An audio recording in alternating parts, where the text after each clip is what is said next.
शांति। आज 29 दिसंबर 2023 की बाबा की साकार मुरली है।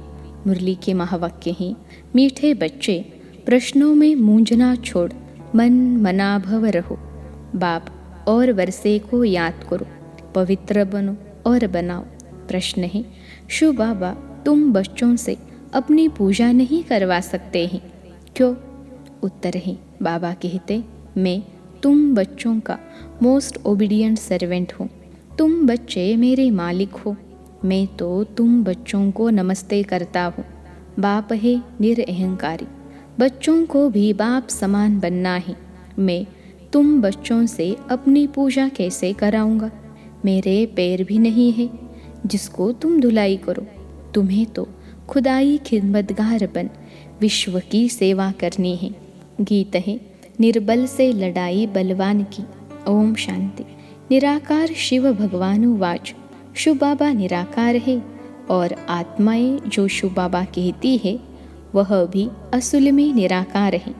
निराकारी दुनिया में रहने वाले हैं, यह पार्ट बजाने के लिए साकार बने हैं।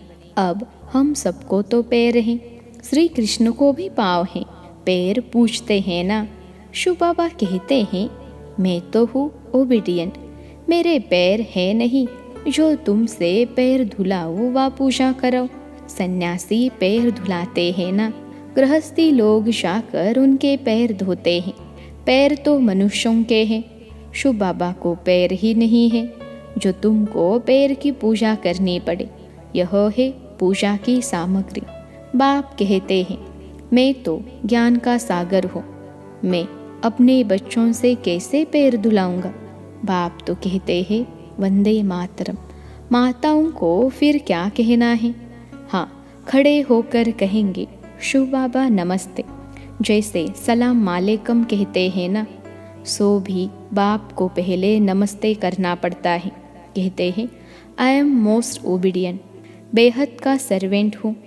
निराकार और निरअहंकारी कितना है, पूजा की तो बात ही नहीं। मोस्ट बिलवेड चिल्ड्रन जो मिल्कियत के मालिक बनते हैं, उनसे कैसे पूजा कराएंगे?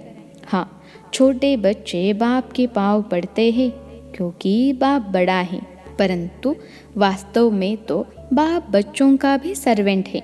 जानते हैं कि बच्चों को माया बहुत तंग करती है, बहुत कड़ा पार्ट है, बहुत अपार दुख अजुन आने वाले हैं। यह सारी बेहद की बात है, तब ही बेहद का बाप आते हैं। बाप कहते हैं, दाता मैं एक ही हूँ, अन्य किसी को भी दाता नहीं कह सकते। बाप से सब मांगते हैं, साधु लोग भी मुक्ति मांगते हैं। भारत के गृहस्थी लोग भगवान से जीवन मुक्ति मांगते हैं, तो दाता एक हो गया, गाया भी हुआ है, सर्व का सद्गति दाता एक। साधु लोग जब खुद ही साधना करते हैं तो औरों को फिर गति सद्गति कैसे दे सकते हैं? मुक्ति धाम और जीवन मुक्ति धाम दोनों का प्रोपराइटर एक ही बाप है।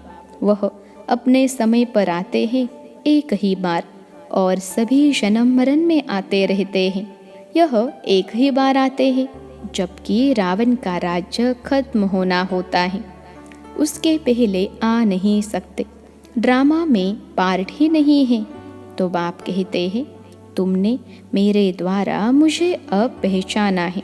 मनुष्य नहीं जानते तो सर्वव्यापी कह दिया है। अभी तो है रावण राज्य, भारतवासी ही रावण को जलाते रहते हैं, तो सिद्ध है रावण राज्य भारत में है, राम राज्य भी भारत में है। यह बातें राम राज्य स्थापन करने वाला ही समझाते हैं कि कैसे अब रावण राज्य है। यह कौन समझाते हैं? निराकार शिव भगवान वाच। आत्मा को शिव नहीं कहेंगे, आत्माएं है सब सालिग्राम।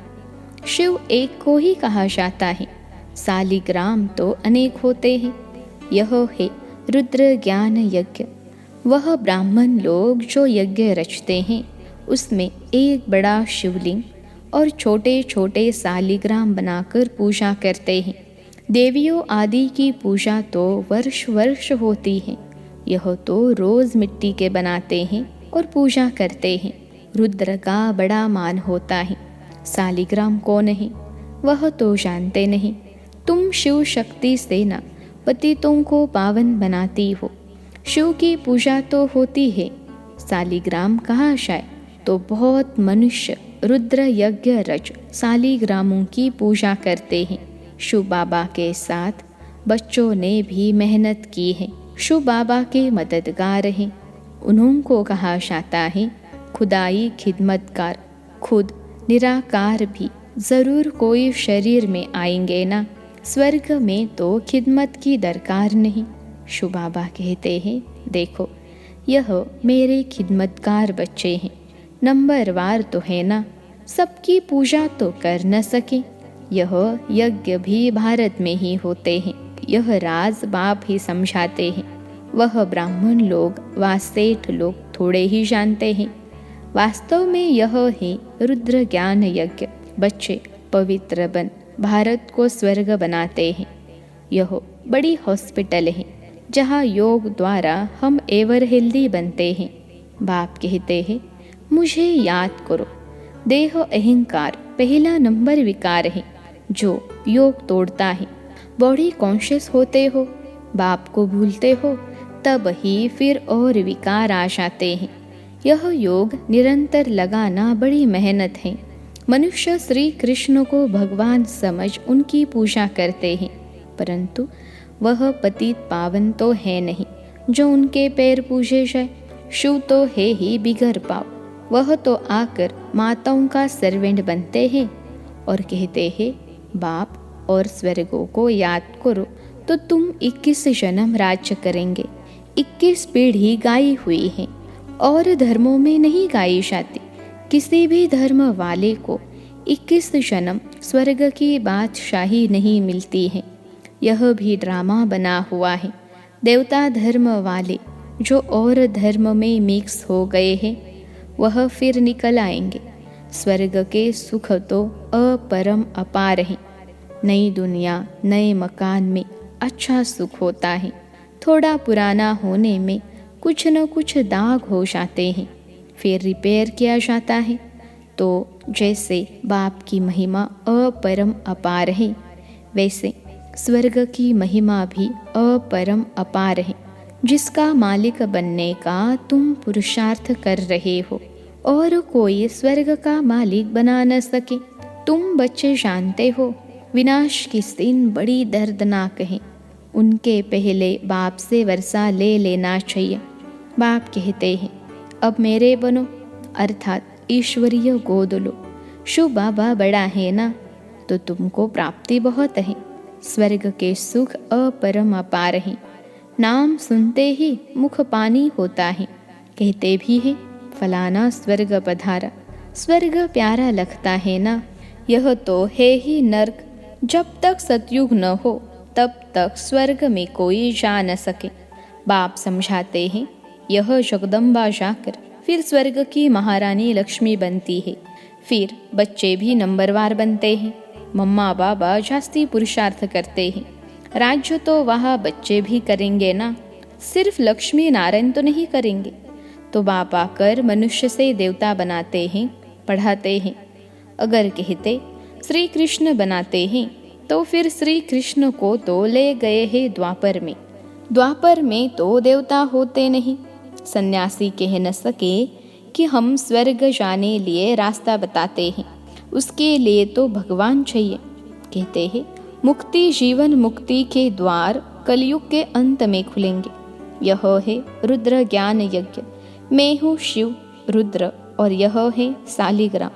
यह सब शरीरधारी हैं। मैंने शरीर का लोन लिया हुआ है।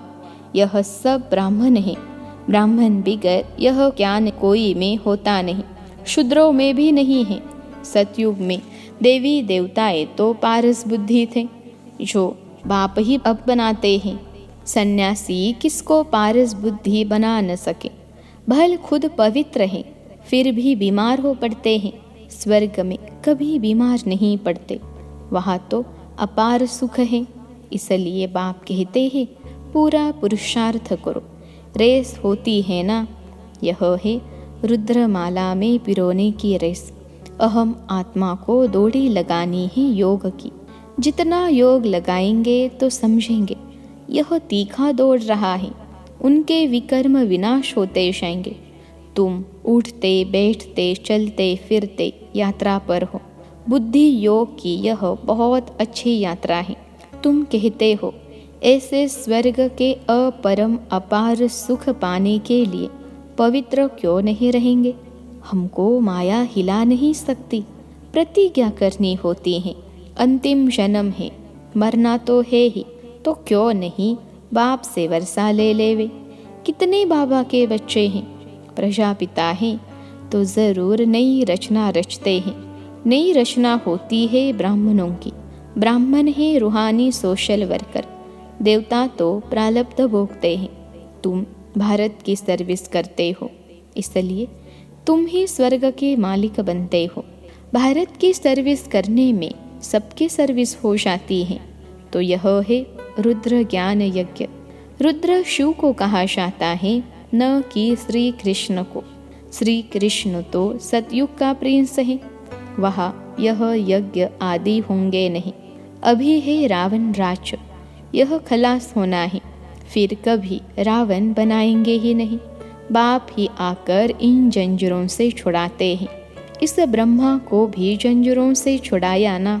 शास्त्र पढ़ते पढ़ते क्या हालत हुई है। तो बाप कहते हैं, अब मुझे याद करो। बाप को याद करने की हिम्मत नहीं है, पवित्र रहते नहीं, फालतू प्रश्न पूछते रहते हैं। तो बाप कहते हैं, मन मना भव। अगर किसी बात में मूझते हो तो उसको छोड़ दो, मन मना भव। ऐसे नहीं कि प्रश्न का रेस्पॉन्स नहीं मिला तो पढ़ना ही छोड़ दो। कहते हैं भगवान है तो रेस्पॉन्स क्यों नहीं देते? बाप कहते हैं, तुम्हारा काम है बाप और वर्षे से चक्र को भी याद करना पड़े। वह भी त्रिमूर्ति और चक्र दिखाते हैं। लिखते हैं सत्यमेव जयते, परंतु अर्थ नहीं समझते। तुम समझा सकते हो। शिव बाबा को याद किया तो सूक्ष्म वतन वासी ब्रह्मा विष्णु शंकर भी याद आएंगे, और स्वदर्शन चक्र को याद करने से विजयंती हो जाएंगे। जयते माना माया पर जीत पहनेंगे। कितनी समझ की बात है। यहाँ कायदे हैं, हंसों की सभा में बगुले बैठ न सके। बी के जो स्वर्ग की परी बनाती है, उन पर बड़ी रिस्पॉन्सिबिलिटी है। पहले जब कोई आते हैं तो उनसे हमेशा यह पूछो, आत्मा के बाप को जानते हो? प्रश्न जो पूछते हैं तो ज़रूर जानते होंगे। सन्यासी आदि ऐसे कभी नहीं पूछेंगे, वह तो जानते ही नहीं। तुम तो प्रश्न पूछेंगे। बेहद के बाप को जानते हो? पहले तो सगाई करो। ब्राह्मणों का धंधा ही यह है। बाप कहते हैं, हे आत्मा, मेरे साथ योग लगाओ, क्योंकि मेरे पास आना है। सतयुगी देवी देवताएं बहुत काल से अलग रहे हैं, तो पहले पहले ज्ञान भी उनको ही मिलेगा। लक्ष्मी नारायण ने 84 जन्म पूरे किए हैं, तो उनको ही पहले ज्ञान मिलना चाहिए। मनुष्य सृष्टि का जो झाड़ है, उसका पिता है ब्रह्मा, और आत्मा का पिता है शिव। तो बाप और दादा है ना, तुम तो हो उनके पोत्रे, उनसे तुमको ज्ञान मिलता है। बाप कहते हैं, मैं जब स्वर्ग में आऊँ तब तो स्वर्ग रचूं। शिव भगवानुवाच, लक्ष्मी नारायण त्रिकालदर्शी नहीं है, उनको यह रचना का ज्ञान है नहीं, तो परंपरा कैसे चले?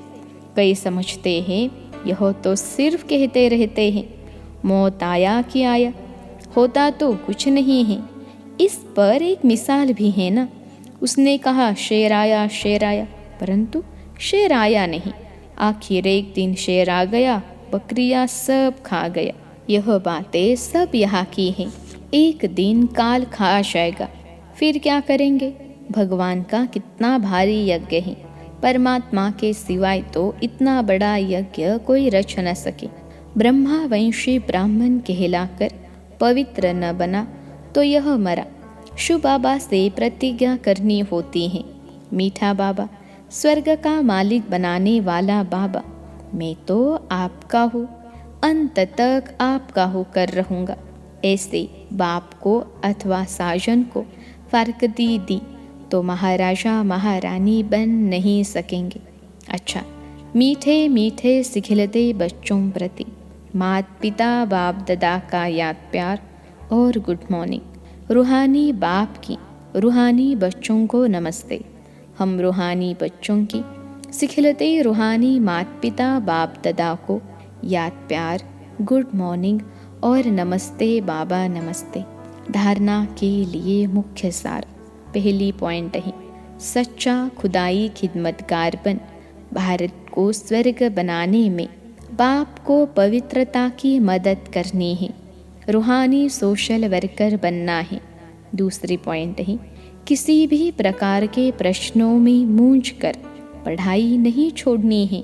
प्रश्नों को छोड़ बाप और वर्षे को याद करना है। आज का वरदान है, हदों से पार रहे, सबको अपनेपन की महसूसता कराने वाले अनुभवी मूर्त भव। हदों से पार रहे, सबको अपनेपन की महसूसता कराने वाले अनुभवी मूर्त भव।